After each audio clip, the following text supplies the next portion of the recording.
貓奴、狗奴同埋主子施展渾身解數，趁萬聖節一齊扮鬼扮馬。佢哋喺香港學生活動基金會舉辦嘅 Hello Cat Dog Show， 比造型、比默契、比創意，博得評審嘅一票。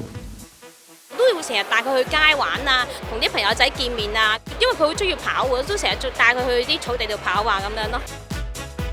點樣訓練佢都係用零食嚟引佢咯，因為都好餵食嘅。比賽唔只係為咗呃 like， 背後嘅意義有深度有溫度。希望大家領養不棄養，收益同埋贊助用於流浪貓狗善終服務等。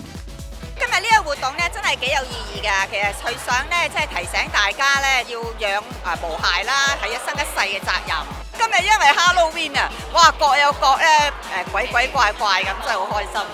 大家可以睇到參加呢一個活動嘅參賽者咧，佢哋真係花咗好多嘅心思落去嘅。在場嘅朋友咧，大家都係睇得好開心、好興奮嘅。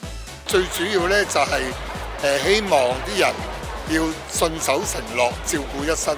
因為當你去收養一隻寵物啊，或者你接一隻寵物翻屋企，有好多人都係一時嘅興奮，但係咧自己又唔得閒啊，又唔理咁。